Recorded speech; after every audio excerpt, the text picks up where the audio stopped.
All right, welcome. This is lesson 2.4 where we're going to be looking at exponential functions. Now, when you're watching this video, I would highly recommend pausing it right here and getting all of this that I have highlighted into your notes. Whether you have my notes printed out or not, this is the critical key piece to this lesson. And actually, it's going to be critical for the next for this lesson and the next one, because the next lesson, lesson 2.5, takes what we're going to learn in this lesson and just applies it to story problems. And so this information is going to be really important for these next couple of sections. All right, so we're focusing on what we call exponential functions.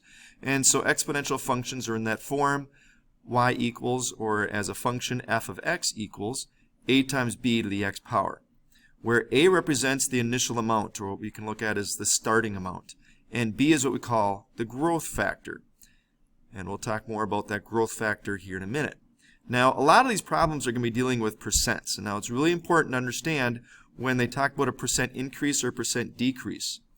If it's a percent increase, that means that we're taking whatever the percent value and increasing it over time. And so if you have 100% of what you had before, plus whatever we're increasing by, we have to add that to 100. So anytime we're dealing with a percent increase, you simply need to add the percent that they give you to 100% and then change it to a decimal.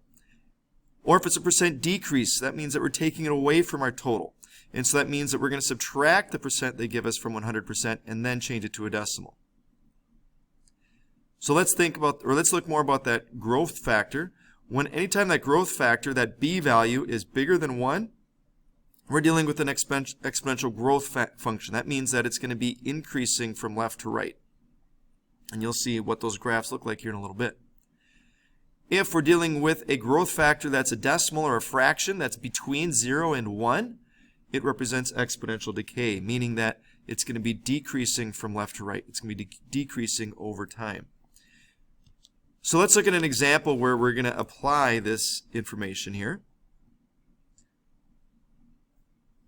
So here this example says the town of Centerburg is suffering from a decline in population. A demographer, so that's somebody that studies demographics, has predicted that under current conditions, the current population will decrease by 2% each year over the next decade.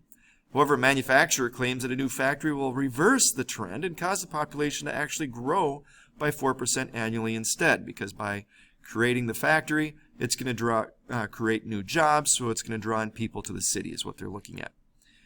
All right, so we have two separate things going on. So we have the demographer that's saying that it's going to decrease by 2% each year, and then we have the manufacturer that claims that it's going to increase by 4% each year. So we're going to create two models or two equations to represent this data. So we'll call function f the one dealing with the manufacturer. So let's look at what's going on there. So that one, it's saying that it's increasing by 4%. So that does not mean that a growth factor is 0.04. Okay, so what we're going to do here is we're going to take that increase of 4%, we're going to add that to 100, so we get 104%, which as a decimal would be 1.04. So for this function, we would say that we have our starting amount of 28,500 people, and our growth factor is that 1.04. And in this case, our x represents the time in years. Okay, so we'll just use x there. So that's going to be our first equation. Our second equation would be for the demographer. So the demographer, so we'll call that function g, is saying that the population is going to decrease. So let's do this one over here. So we're going to say that we have 100%. It's going to decrease by 2% each year.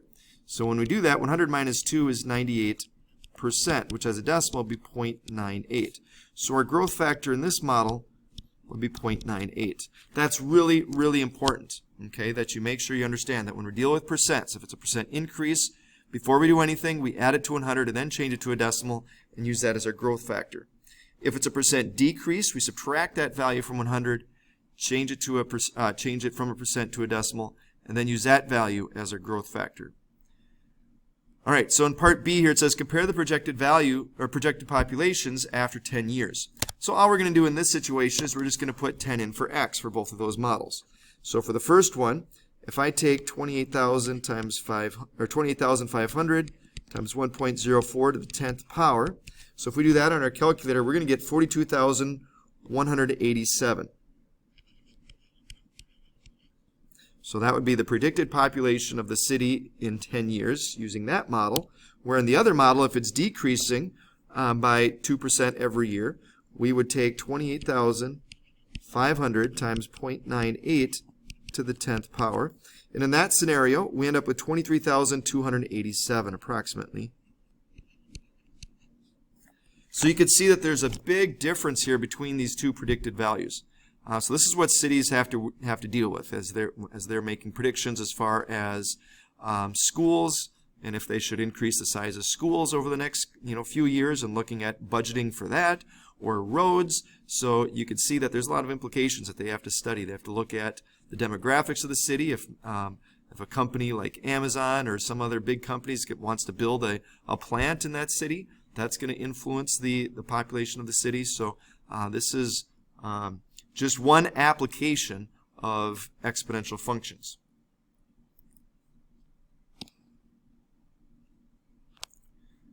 Let's look at this one. So this one is slightly different. So this one is, we're dealing with this equation, a times p times 1 plus r to the t power.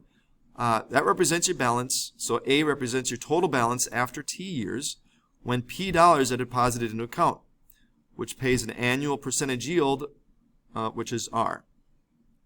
Okay, so this is an exponential equation. So by the way, anytime we deal with a variable that's an exponent, it's going to be an exponential equation. Now it looks slightly different. In this scenario, we have our initial amount is going to be our principal dollar amount that we're investing. The rate, so this time here we're going to do the same thing, where we're going to take it, basically add 100% to the value and then change it to a decimal. But this scenario, they're just taking the rate, change it to a decimal, and adding 1. It's the same exact concept.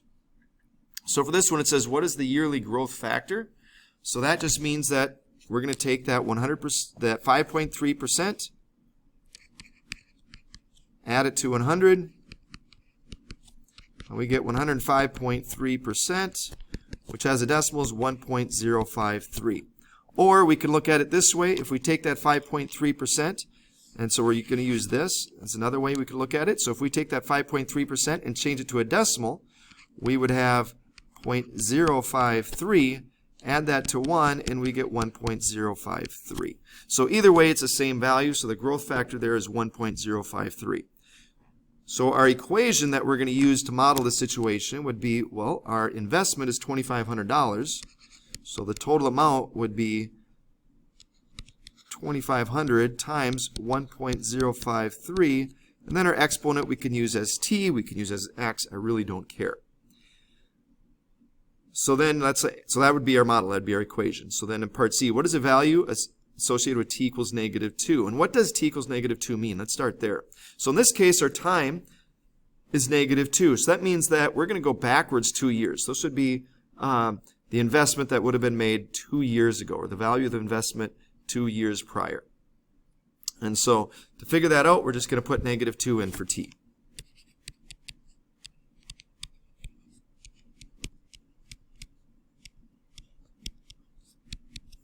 And when you typed it in your calculator, you're going to get $2,254.67.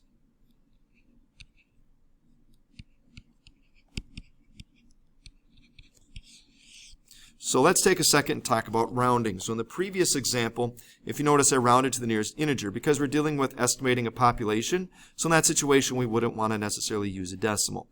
In this scenario, we're dealing with dollars and cents. So anytime you're dealing with money, then you can always just plan to round to the nearest hundredths place, so the round to the nearest penny. So that's how you can help, or hopefully that helps you figure out when to round.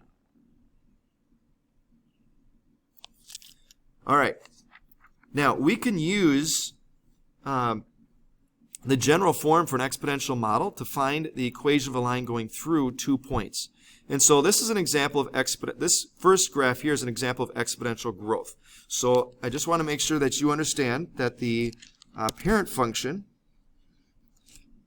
for all exponential graphs are going to look like this, or it can look like this. Okay, so exponential growth would be that first one that I graphed. Exponential decay would be the second one that I graph. We're going to talk more about the graphs here at the end of the lesson. but we're going to try to come up with an equation now that goes through these 2 points. Now what I like to do is I like to figure out, well, what are the coordinates of the 2 points that they gave us. So the coordinates there, the first one we have where x is 1, y is 10. The second one when x is 0, y is 5.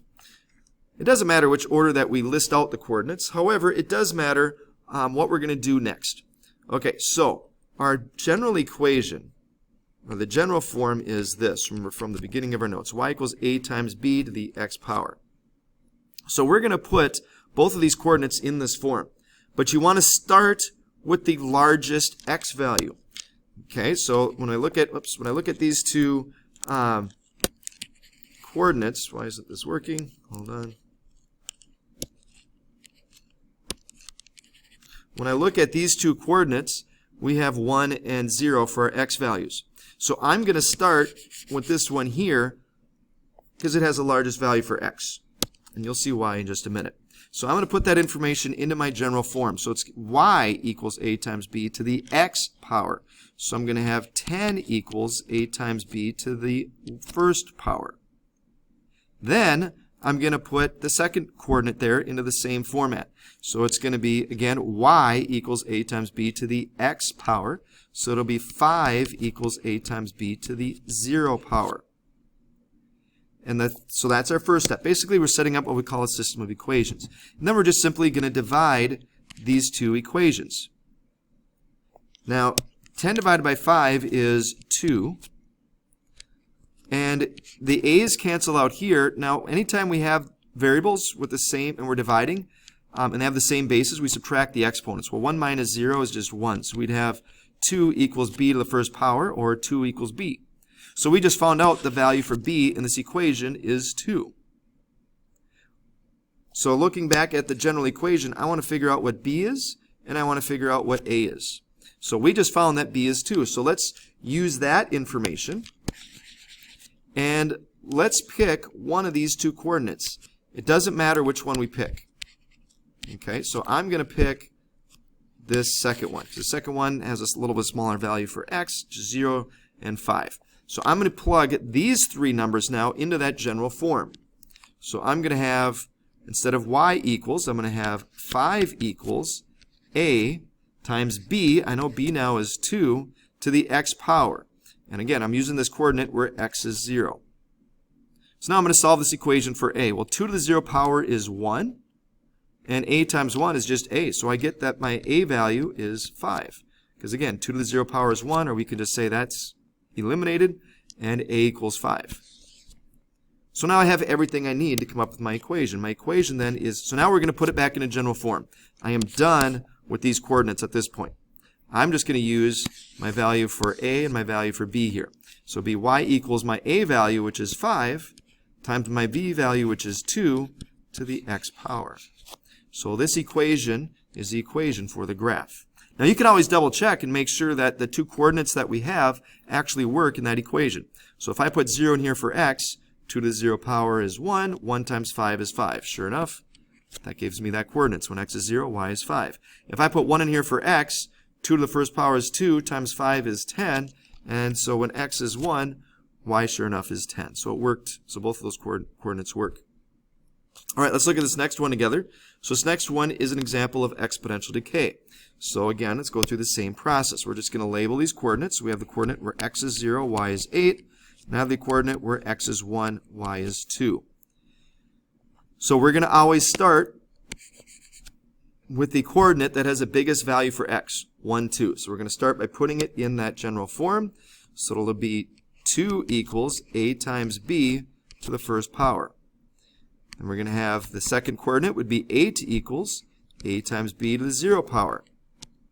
So the next step would be to divide these these two equations. So when we do that, the a's cancel out. And 2 eighths, I'm going to reduce that. That would be 1/4. And then the b is 1 minus 0 is just 1. So we'd have b to the first power. Another way to look at this too is that b to the 0 power is 1. And so we're left with just b. Otherwise, sometimes that doesn't work because we may have a situation where the coordinate is not on the y-intercept. And so I just want to make sure that you understand that we subtract the exponents. 1 minus 0 would be 1. So we'd have b to the first, or just b. So we know the b value is 1/4. So now we need to find the a value. So to find the a value, we're going to use, again, one of the coordinates. It doesn't matter which one we use. So let's say we use the first coordinate, 0, 8. So I'm going to say 8 equals a, which I'm trying to find, times b. We know b is 1/4, and then we'd have to the 0 power. Remember, anything to the 0 power is 1, so that would just be 1. So I know that my value for a is 8. So now we're just going to plug in our a value and b value, and we're done with our coordinates there. So we're just going to have y equals a, which is 8, times b, which is 1/4, to the x power. And by the way, if you used 0.25 here instead of 1/4, technically that would be fine. But sometimes you're going to have fractions like 0.333 repeating, so you don't want to have a fraction. You want to be exact, which would be to use the fraction. All right, I want you guys to try this next one on your own. So here they give us the coordinates. So they give us this graph. This is an example of exponential growth, but it doesn't matter that it's exponential growth or decay. The process is still the same. So I want you guys to try letter C on your own. So pause the video and hit play when you're ready to check to see if you've done it correctly. All right, let's see how you did. Now this one did have an extra level of difficulty here with finding the b, but hopefully you figured it out. But you have your two coordinates, 0, 1, and 2, 9. So when you set up your system of equations, we would start with the 2 9s. We'd have 9 equals a times b to the second power. And then the other equation would be y equals a times b to the 0 power. So the a's cancel out. 9 divided by 1 is 9. But b squared divided by b to the 0 power would be b squared, because again, you subtract those exponents. 2 minus 0 would be 2. So we want to figure out what b is, not what b squared is. We want to take the square root of both sides, so you find that b is 3. So now we know our value for b is 3, so to find our value for a, again, we could pick either coordinate, pick the one that's the smallest, so the easiest to work with, so 0, 1 in this situation. So we'd have y equals a, which we're trying to find out, times b, which is 3, to the 0 power. Remember, 3 to the 0 power would be 1, so that leaves us with the fact that just a equals 1. So we know our a value and our b value. Now there's two ways you could write your answer. You could say y equals 1 times 3 to the x power. But multiplying by 1 doesn't change the value. So if you just wanted to say y equals 3 to the x power, that would be a correct answer as well. All right, so in each of the previous graphs, the x-axis, if you notice, is a horizontal asymptote of the function, meaning that the x-axis is always going to be a spot where the graph will get really, really close to, but it's never going to touch the x-axis. So that's what an asymptote is. Also, if you notice with each of these, the a value was always the y-intercept. So that's a little trick, that if you know the y-intercept, so now you're wondering, man, that would have saved me a lot of time. Well, now you know. So if you're doing these, and if we know the y-intercept, but again, this is only if we know the y-intercept, the a value will always be the y-intercept, and then you just need to find the b value. Because looking back here, if you notice our first equation, we had a y-intercept of 5, and we ended up having an a value of 5. Here we had a y-intercept of 8, and our a value was 8. And lastly, our y-intercept here was 1, and we had an a value of 1. All right, so let's end by just making sure that we review some different concepts here. So here we have two different graphs. If you want to do the domain and range for the linear equation, you can as review, but I just want to make sure that we emphasize the exponential function there on the far right. So why don't you guys go ahead and pause the video. If that's the only one that you want to do, that's totally fine. If you feel like you want to also find the domain and range and all of those, find those other pieces for the first graph, that's totally fine as well. So after you get done pausing the video and playing it to check to see if you have the correct answer, I'll have both answers listed. But again, this lesson here, we're just emphasizing the second graph, the exponential.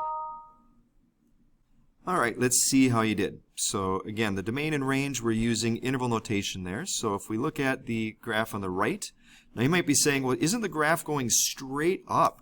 And it does look like that, but remember, we're using this equation. So sometimes if I'm not quite sure about the graph, I like to look at the equation and see, is there anything that I can't put in there for x? I could put 100 in there for x. It would end up with a huge answer for y, but there's no limit as far as what I can put in there for x. I could put anything I want, for x. Negative numbers, positive numbers, 0. I could put decimals. So anything on any value for x I can put in there. So we're going to say our domain goes from negative infinity to infinity. And our range, now our range, it looks like it's touching the x-axis. But if we were to zoom in, it's not. Because there's no way that you could ever get 0 as your answer for y. There's no number you can put in for x that 4 to the exponent, 4 to that exponent would give you 0 as an answer. Because 4 to the 0 power is 1. And so if you use decimals like 4 to the 0.001 power, you get really, really close to 0, but it's never going to be actually 0. So what I'm getting at is, remember the x-axis is an asymptote. So it is not going to touch the x-axis. So it's going to start at 0 and it's going to go up to infinity for the y values. The x-intercept, there is no x-intercept. They're being tricky there. So the x-intercept, there is none. The y-intercept, if you're to look closely, it's where y is going to be 8.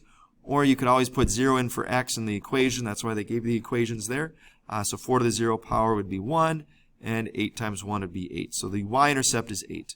Or you could also even look at the equation. Remember, and the a value is always the y-intercept. So y-intercept is 8. Again, the asymptote is the x-axis, or we could give it an equation. The equation for the asymptote there would be y equals 0, because y equals 0 would be a horizontal line going through where y is 0. Remember, we read a graph from left to right, so if it's increasing or decreasing, we would say from left to right it is increasing. All right, so that is our introduction and a lot of information there about exponential functions. So hopefully you took really good notes, and remember, if you have any questions, come to class tomorrow with those questions ready for me.